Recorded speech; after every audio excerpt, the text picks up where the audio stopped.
Shalom, terimalah salam warta dari Bukit Fajar. Jadikanlah mereka muridku. Dalam nama Bapa dan Putra dan Roh Kudus. Amin. Inilah Injil Yesus Kristus menurut Matius. Dimuliakanlah Tuhan.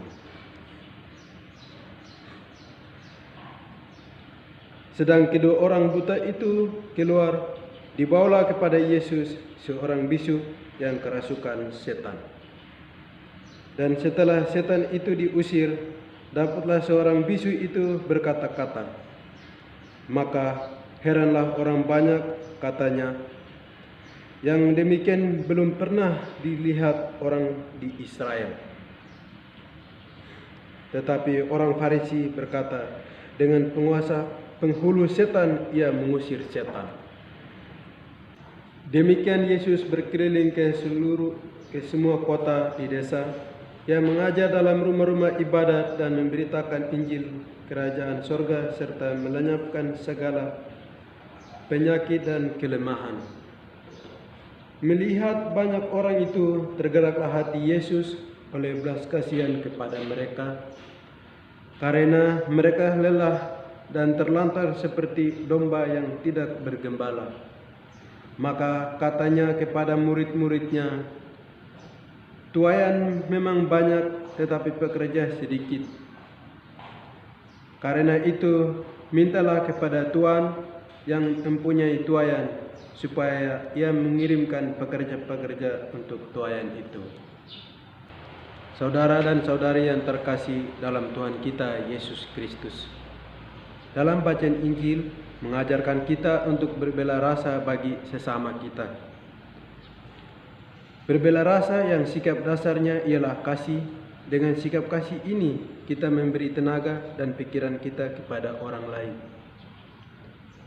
tanpa meminta atau menerima kembali apa yang kita berikan kepada orang lain. Yesus mewartakan atau memberitakan Injil dengan melakukan mujizat, yakni melayani orang-orang sakit dan orang buta serta yang kerasukan setan. Dalam pewartaan yang dijalani oleh Yesus Kristus adalah satu tanggung jawab dari Allah kepadanya.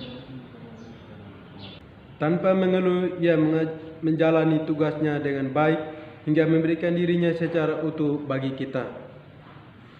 Dalam pewartaan Yesus dengan jelas bahwa Yesus berpihak kepada orang-orang miskin dan orang-orang yang paling terkecil.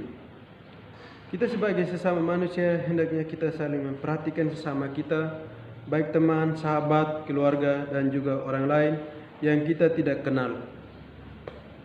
Ingat bahwa kita adalah makhluk yang sama dengan mempunyai tujuan hidup yang sama.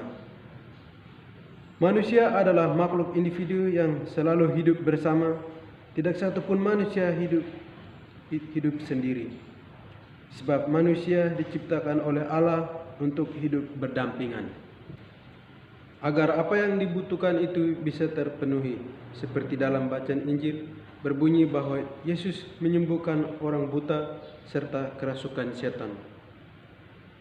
Sebelum Yesus menyembuhkan orang buta tersebut orang buta tersebut dituntun oleh orang yang sehat agar ia juga dapat melihat kembali dengan baik dan terlepas dari serangan setan.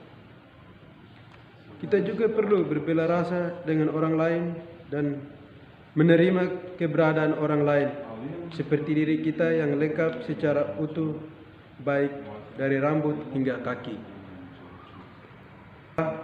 Kita saling memperhatikan dan saling mengasihi sesama kita, sebab kasih adalah hal yang utama dan hidup manusia. Dengan dasar kasih, Yesus datang ke dunia untuk menjawab keluh kesah umat manusia dan meluruskan kehidupan manusia yang tidak sesuai dengan hukum Allah, agar manusia saling mengasihi dan saling melayani. Ya Tuhan, berikanlah kami sikap kasih dan hati tulus ikhlas untuk melayani. Tuhan memang banyak tetapi pekerja itu sedikit. Maka berikanlah kami pekerja-pekerja yang banyak untuk bekerja di ladang. Pergilah engkau diutus, dalam nama Bapa dan Putra dan Roh Kudus. Amin.